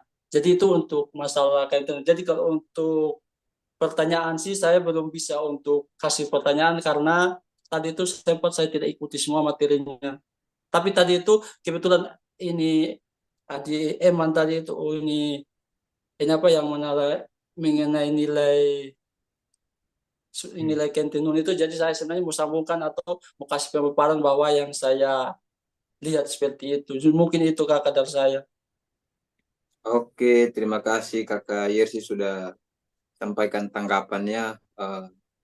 Semoga jadi apa tanggapan yang baik juga buat Kakak Eman ya. Tadi Kakak Yersi juga menyampaikan tanggapan itu buat Kakak Eman punya pertanyaan begitu. Silakan Kakak Umbu untuk Ya, memberikan tanggapan. wah, kayaknya makin malam penanyanya makin berat ini. Tapi ya, adik IRC Pakai ini pakai pakai arak dulu tau baru itu. ah, itu, Makanya woi, itu Kak sudah berapa botol itu? Aduh, Masuk yang kedua botol. aduh. Nah, adik IRC ini apa? S2 apa nanti? Ya? ini sementara proses ini manajemen SDM kakak. Untuk fokusnya itu sumber daya manusia. MM kok? Ya kakak. Oh, FEB ya? Ya FEB sudah selesai. Ini tinggal tunggu yudisium kak. Wih, mantap kalau begitu. Kalau gitu nanti kita ketemu di kafe sama Adi Eman ini ya. Mau ngobrol-ngobrol. Bagus. Ya semoga saja ada waktu kakak saya Ya. bisa ketemu berbagi ilmu dengan Ya, kakak-kakak dong. ya. Oke. Dan maksud Eh, saya, ah, snack, kira ada snack ini nih. Mana snack ini? maksud saya ini pertama dulu bahwa saya dari 3 desa ini memang yang membuat saya lebih ya apa ya yang menantang maksudnya itu memang di Preliu ini ya. Tadi secara data memang partisipasi eh, apa eh, masyarakatnya terhadap pariwisata memang di situ kalau di ini secara kuantitatif memang lebih lebih tinggi di situ. Dan kalau kita ngomong tenunan ini kan bukan hanya di Priliu. Jadi itu menarik kalau di Sumba ini tenunan itu ada di pesisir pantai utaranya Sumba ya. Jadi menarik kalau tenunan yang ini yang alam ya, yang alam ya. Nah, tenunan yang dominan warna merah itu kan adanya di timur, di Kaliuda.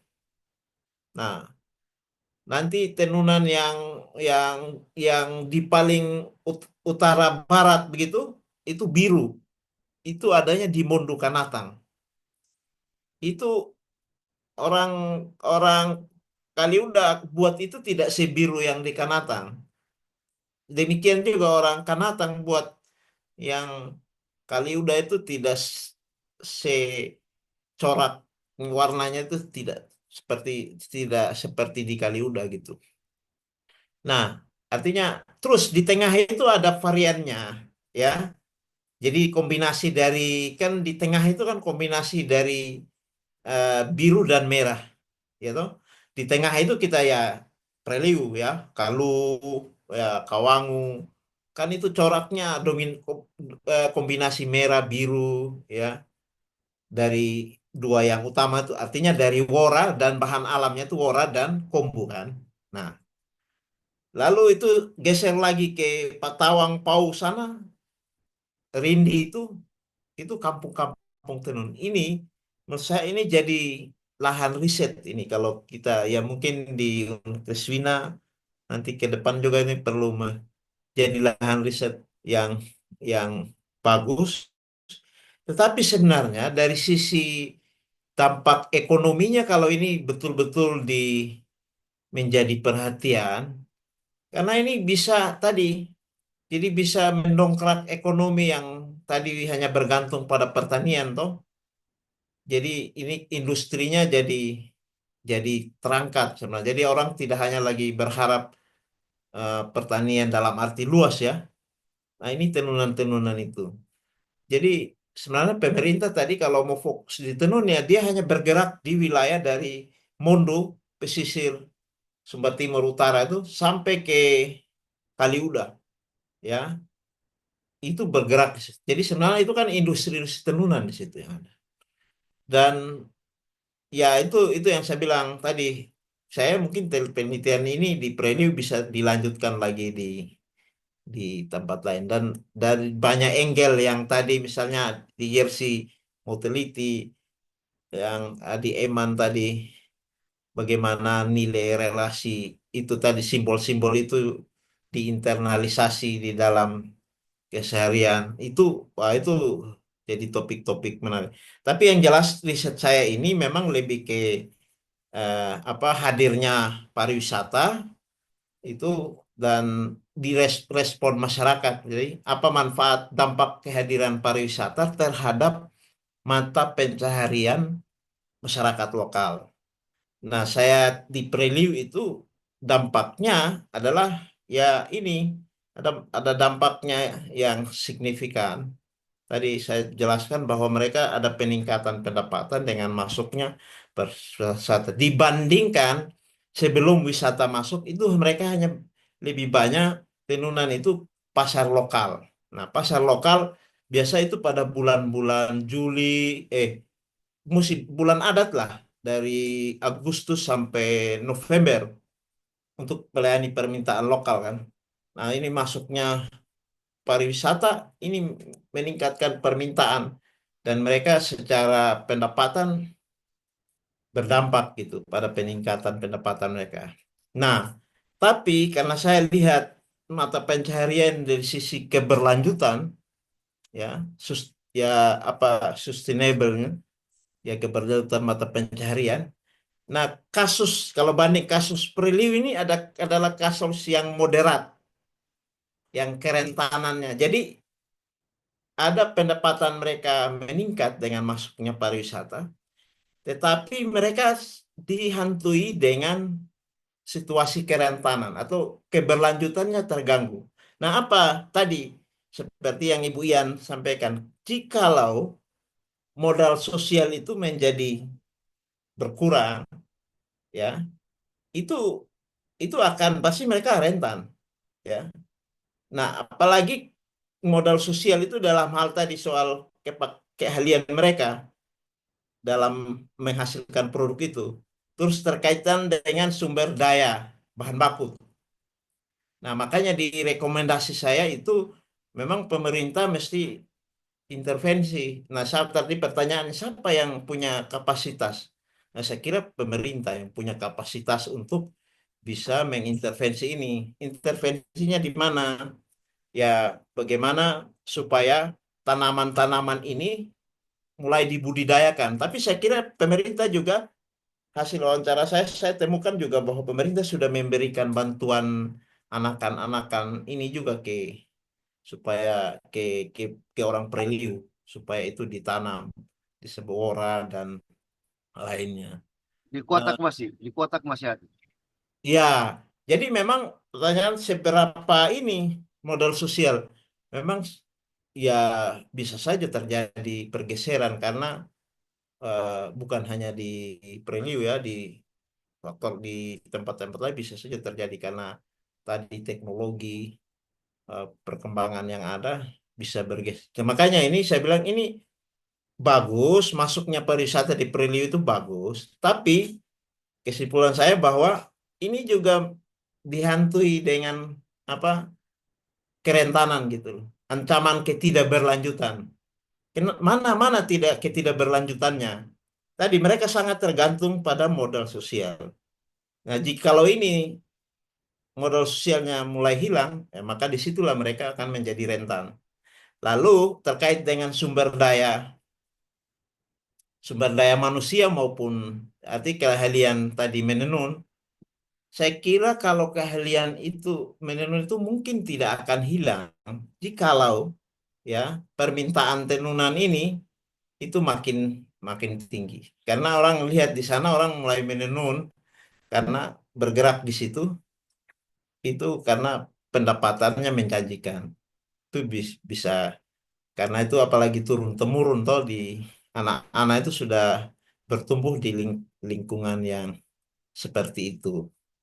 Nah, bisa jadi ke depan anak-anak muda mulai serius untuk melakukan. Tapi untuk bisa ke situ, misal pemerintah mulai tadi yang mulai apakah di sekolah SMK atau bagaimana supaya mengkondisikan program apa yang bisa supaya mereka mencintai.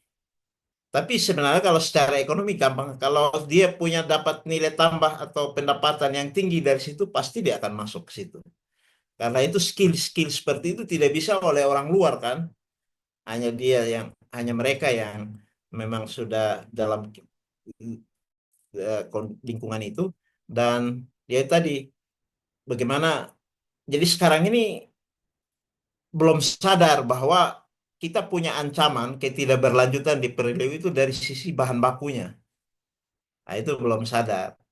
Karena bayangkan kalau bahan baku ini kalau permintaan terus tinggi kan orang ambil tanpa menanam kan, ya jadi jadi jadi ini apa itu jadi tidak berkelanjutan.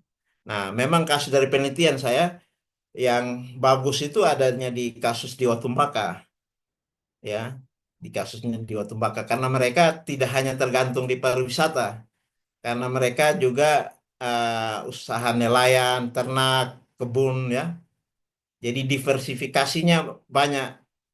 Maksudnya ada bukan hanya sekedar satu-satunya pariwisata. Nah, kalau di Preliu ini kan benar-benar dari tenunan saja. Nah, itu. Terus kalau di yang lebih rentan lagi itu di yang ketidakberlanjutannya ya, itu di Pambotanjara, di Pambotanjara. Karena mereka di sana mengapa begitu? Karena tantangan penghidupan atau mata pencaharian kebun dan ternak itu begitu tinggi. Misalnya di ternak, ternak babi, tidak ada ternak di Sumba yang tidak kena wabah ASF sampai sekarang. Nah, di ternak kambing mereka juga punya ancaman itu. Nah, terus di kebun di tanaman hama belalang. Tapi kalau di bukan hanya itu di tantangan di Wirinding itu sangat sangat ini ya sangat berat karena misalnya juga lahan-lahan kebun mereka juga hanya memanfaatkan lereng-lereng bukit. Nah, yang kalau hujannya terlalu sedikit tidak akan jadi. Kalau hujannya melimpah juga ya akan tanamannya tidak jadi. Lalu harapan di ternak tadi juga menghadapi ya kekeringan yang panjang. Jadi di Pambotanjara itu kan penghasil kuda-kuda pacu kalau zaman-zaman dulu. Cek, cek. Nah, sekarang itu jadi Ya. kepemilikan ternak di sana makin menurun. Nah, itu Ibu Ian, mungkin semoga bisa sedikit merespon Ibu Ian. Ibu Ian ini lagi kayaknya data saya lihat di senyumnya ini sudah senyum ini ya data-data yang sangat banyak ini di lapangan. Oke, Saya mungkin sedikit, ada yang mau sedikit boleh? ditanggapi. Saya sedikit boleh? Untuk Kak Erwin mungkin tahan dulu karena barangkali dari Oke. Kadian ada yang mau disampaikan atau yang mau ditanggapi begitu. Karena kita masih punya waktu tinggal 10 menit lagi. Saya pikir sudah Ya, komprehensif ya, Pak, jawabannya dan ya kita tunggu secepatnya kembali ke Wengapu.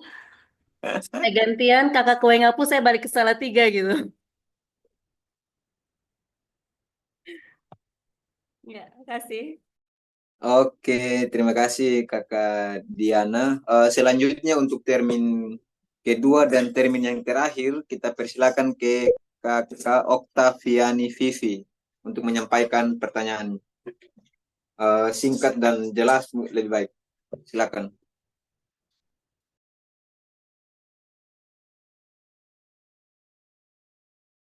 Halo, Oktaviani. Ya, silakan. Baik, terima kasih untuk kakak moderator. Pertama-tama perkenalkan nama saya Oktaviani Vivi. Saya mahasiswa dari STT Lewa, Sumba. Saya semester 3. Di sini saya sangat tertarik dengan materi yang Bapak sampaikan. Terima kasih Bapak untuk materi yang sangat luar biasa. Di sini pertama-tama tadi saya ingin menambah sedikit jawaban yang Bapak sampaikan. Menurut saya tidak hanya karena banyaknya permintaan tenun dari kain tersebut sehingga perlu untuk terus-menerus dibuat kain tenunan, tetapi mungkin untuk kain tenun ini dia bisa turun-temurun, mungkin orang-orang tua yang ada di Kampung Prai Liu ini dapat mengajarkan kepada anak-anaknya bagaimana cara menenun kain menjadi satu kain tenunan, sehingga anak-anak ini tidak hanya berpatokan ketika ada permintaan kain tenun dan mereka harus membuat begitu, tetapi dengan adanya pembelajaran yang diberikan oleh para orang tua mereka, mereka dapat membuat kain tenun sendiri dan itu dapat terjadi turun-temurun begitu Bapak. Dan di sini juga kurang lebih ada 2 pertanyaan Bapak dari penyampaian materi yang telah Bapak sampaikan. Yang pertama tadi tentang dampak negatif dan dampak positif. Di sini saya ingin berfokus pada dampak negatif Bapak. Menurut Bapak berdasarkan hasil penelitian yang Bapak lakukan, apakah ada kemungkinan dampak negatif yang dapat terjadi ketika orang-orang Prai Liu ini sukses dalam menjual kain tenunan mereka? Pertanyaan ini dapat saya landaskan pada pandangan masyarakat lokal di sana yang menjadikan tenunan mereka sebagai objek pariwisata, Bapak. Yang kedua, Bapak, saya ingin bertanya, menurut Bapak, apakah ada bentuk objek lain yang dapat dijadikan sebagai pariwisata yang dapat memajukan atau lebih memperkenalkan Kampung Prai Liu, Sumba Timur? Mungkin begitu, Bapak. Terima kasih. Oke, silakan Kakak Umbu. Namun untuk pertanyaan yang pertama tadi, kita pikir sudah dijawab ya. Sudah disampaikan melalui materi tadi bahwa apa yang kemudian terjadi atau apa yang kemudian menjadi praktik di Sumber di Prai Liu itu memang satu hal ya permintaan begitu. Begitu. Ya, memang uniknya produk tenunan itu karena sesungguhnya dia tidak hanya permintaan jadi produk wisata semata. Tadi yang Vivi bilang bahwa ini kan memang mahar alat belis. Jadi dalam saya kira selama budaya Sumba itu masih terjaga, saya kira tenunan itu akan tetap eksis, tetap ada. Jadi kalau karena apa? Ya semacam apa ya kebanggaan, pride lah orang Sumba, kekhasan itu. Nah, hanya memang riset saya ini, uh, saya bagaimana apa ya mata pencaharian pekerjaan mereka usaha tenunan tadi itu ketika itu masuknya pariwisata, wisatawan. Nah, saya menemukan itu ke yang saya ke positifnya dan negatif. Jadi kalau negatifnya misalnya begini, nah penelitian yang saya rujuk di Labuan Bajo itu kebetulan itu ada promotor saya juga meneliti di sana.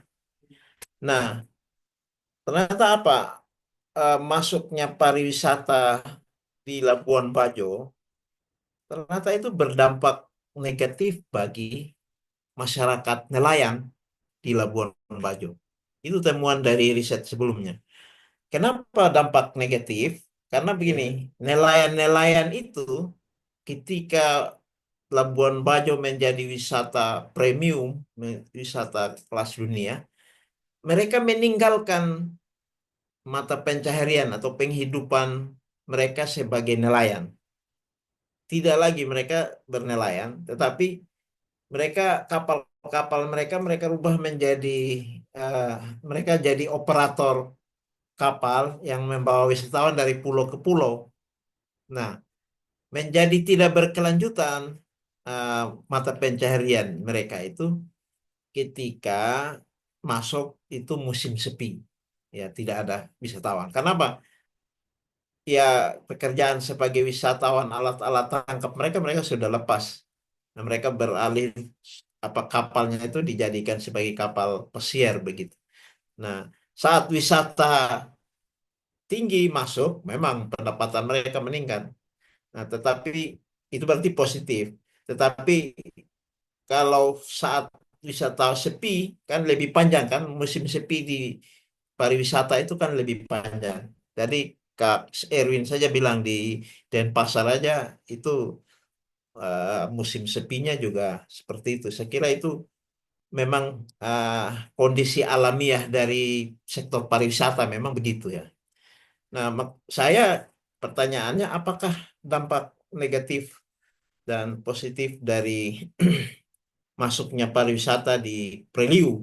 Nah, memang penriset saya memang hanya melihat positif dan negatifnya terhadap keberlanjutan mata pencaharian mereka. Nah, tadi saya sudah sampaikan, ini kalau kasus di 3 desa yang saya teliti, ini adalah kasus yang moderat, yang di tengah. Nah, saat ini memang mereka bagus, positif kan, pendapatannya meningkat. Nah, tapi tadi ancaman dan kenapa meningkat, ini permintaan tinggi dan mereka di saat musim sepi itu yang panjang mereka gunakan tadi modal sosial itu ya untuk bisa mereka bertahan ya. Nah, akan menjadi rentan negatif nanti kalau modal sosial tadi yang Ibu Diana tanya sampai kapan itu. Nah, memang kan itu bisa saja hilang kan, berubah karena perkembangan. Nah, kalau itu tidak ada lagi, maka mereka menjadi rentan. Dan kalau Preliu tidak menjadi tujuan wisata lagi, berarti kan mata pencarian mereka menjadi terganggu, tidak berkelanjutan. Dan kalau bila bahan bakunya wora, kombu itu akan habis, maka mata pencarian mereka akan terganggu, tidak berkelanjutan. Nah, oleh karena itu rekomendasinya ya tadi ya bagaimana yang punya kapasitas itu kan pemerintah. Nah, ini mendorong supaya masyarakat ini menjaga modal sosial yang ada ya, mereka didukung dengan kapasitas yang mereka butuhkan. Lalu tadi bagaimana juga aspek bahan baku itu menjadi perhatian ya. Selain tadi tugas pemerintah yang Kak Erwin sorot itu infrastruktur dasar ya, telekomunikasi, jalan, jembatan, dan air bersih ya. Nah di Pampotan Jara itu tantangannya air bersih ya. Karena itu harus beli dari Kalela sana. Mata airnya Yohan, Pak Deyoan ini temannya Pak Erwin ini harus beli mereka dari sana. Jadi itu kan berarti menambah biaya mereka untuk. Saya kira itu bagus sekali pertanyaannya, background teologi ya, tapi pertanyaannya tidak teologi ya. Wah, justru ini yang bagus. Ya, Oke, kasih terima Adi Bang. kasih tanggapannya Kakak Umbu. Selanjutnya mungkin ada yang mau ditanggapi sama Kakak Octavia. Terima kasih sebelumnya sudah dijelaskan kalau ada dampak positif dan negatif dari pariwisata yang terjadi di Prailu itu sendiri. Mungkin itu saja yang dapat saya sampaikan dan terima kasih Bapak sudah menjawab. Terima kasih. Oke, baik. Memang diskusi ini sangat menarik ya, apalagi bicara soal pariwisata yang ada di Sumba. Ada banyak hal yang masih terselubung atau yang tadi juga sempat disampaikan, misalnya bahwa pihak apa dari sisi keamanan, dari sisi akses infrastruktur apa segala macam itu menjadi PR bersama begitu. Namun karena kita dibatasi waktu, kita pikir kita koma dulu percakapannya begitu ya. Kita koma dulu. Saya sedikit boleh, Barangkali ada. sedikit saja. Oke, ya. Paling lama 2 menit ya, Kak. Oke. Ini sedikit ini tapi lama nih. Tidak begini, dengan hasil disertasinya Bapak Bos ini, Bapak Raja, berarti kan kemungkinan apakah Unkwiswina akan melakukan kerjasama dengan Pemda, melakukan riset, melakukan hasil itu. Misalnya pembibitan dari bahan-bahan alami, terus proses penenunannya, pekerjaan sama dengan Pemda. Apakah ada dampak ke depan dari disertasi ini ke Pemda gitu? Mungkin dengan membuat proposal kayak apa kan gitu. Itu. Terima kasih. Oke, perlu ditanggapi, Kakak Umbu? Itu menjadi Saya kira terima kasih. Ini sekalian saya terima kasih ini ya. Jadi saya kira ini memang ya riset ini saya begini apa adik-adik ya mungkin kan masih ada. Jadi saya setelah S3 ini baru saya tahu banyak hal ini ya yang masih jadi ilmu saya selama ini ya saya karena dosen wah ternyata masih segini loh ternyata itu tadi jadi ya banyak sekali ruang riset yang mesti itu yang saya bilang tadi kalau kita fokus ke Penenun saja itu dari Kaliuda sampai Mondo itu saja sudah luar biasa itu tadi ini riset ini hanya ngomong soal masyarakat lokal gitu kita belum angkat sedikit kepada pelaku usaha yang pemilik modal ini. Kan banyak, misalnya seperti Rambut Ciko yang galeri-galeri besar di Sumba itu loh. Misalnya Freddy Hambuale yang punya apa itu Murinda ya. Itu kan ada Umburanda di Patawang itu seorang pendeta tapi kemana-mana dia bolak-balik Surabaya, Jakarta untuk bahkan ke GCC gitu loh dia jualan itu tenunan itu Ya, saja manfaatkan hotel-hotel juga dong. ya Hotel-hotel juga harus belum dimanfaatkan. kita ngomong hotel ya industri perhotelan belum itu restoran nah ya kalau saya ini baru di bawahnya memang hanya di masyarakat lokalnya ini nah belum naik itu kalau naik ke atas lagi itu tadi risetnya banyak juga karena saya sih memang itu tadi kembali di awal-awal sekali bahwa banyak kalau orang ngomong pariwisata kan ngomong soal industrinya dan kalau ngomong industri kan soal ekonomi dan ngomong ekonomi siapa ya pemilik modal ya dia yang menang dalam persaingan tuh. Nah ini kalau saya menyentuh di level bawahnya Berarti persiapan fokus proposal juga aja. Kak. Ya Persiapan proposal aja. ya dan Unkwiswina terima siap kasih proposal aja. Adi Eman Adi Mal wah ini bagus nanti kalau mau saya diajak lagi saya dengan senang hati saya bisa temuan di desa lain lagi di mana atau topik lain bisa. Nanti ada Ibu Ian, bagus. Jadi maksud saya mungkin karena ini ya saya juga lambat ini. Jadi teman kalau saya sudah kembali nanti kan kita bisa bilang mahasiswa, oh ini kalian ikut diskusi ini. Jadi diskusinya di Mal dan Eman makin mendunia atau makin kekinian gitu kan. Makin seksi gitu.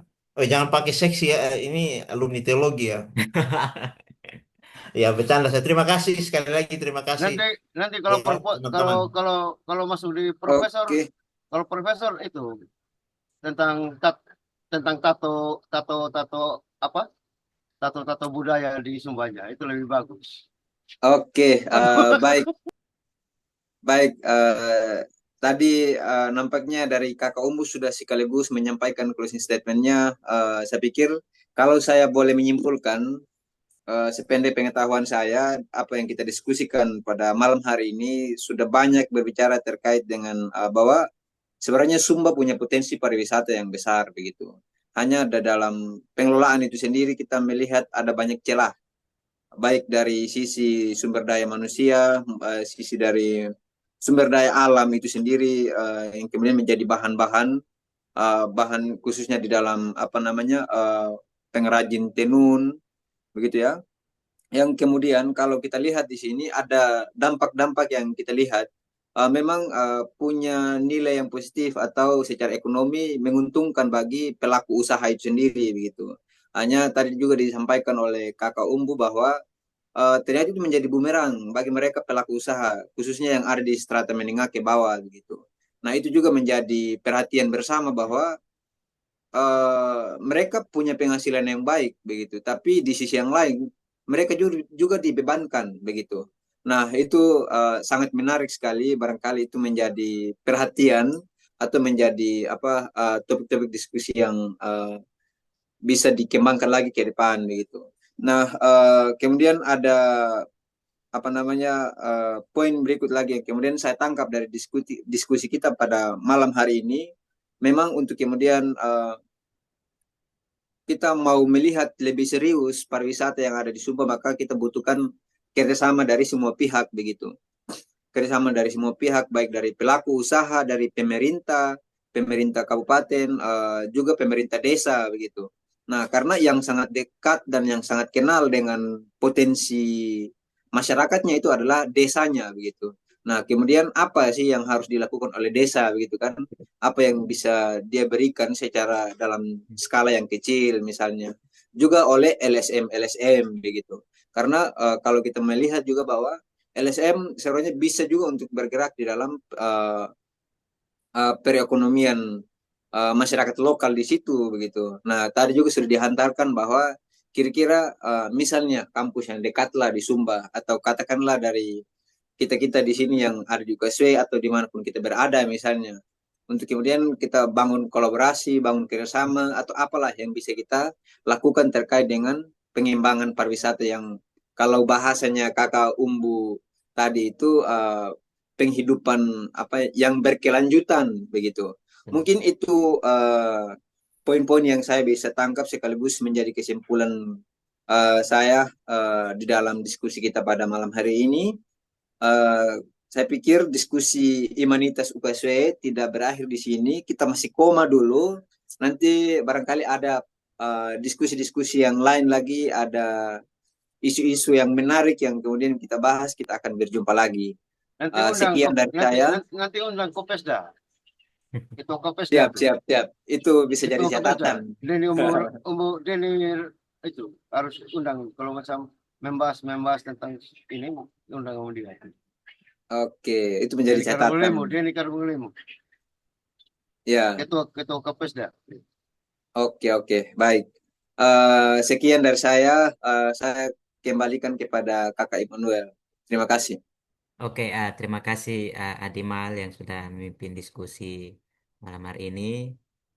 Dan sekali lagi dengan segala ucapan syukur, terima kasih juga saya sampaikan kepada Om Umbuh Ara yang juga telah bersedia untuk berbagi dalam komunitas kami di Ikatan Mahasiswa dan Alumni Teologi Asal Sumba UKSW, dan kepada teman-teman, Bapak Ibu, Saudara, Kakak Adi dan semua yang juga berkesempatan untuk ada dan hadir dan mengikuti diskusi pada hari ini. Saya mengucapkan limpah terima kasih, dan tentunya diskusi ya seperti tadi Mal bilang ya akan terus berlanjut, dan saya juga berharap nanti ini jadi langkah awal yang baik untuk Bapak Ibu, teman-teman dari Inggris Wina juga berkesempatan bisa berbagi riset dengan kami di komunitas Imanitas UKSW.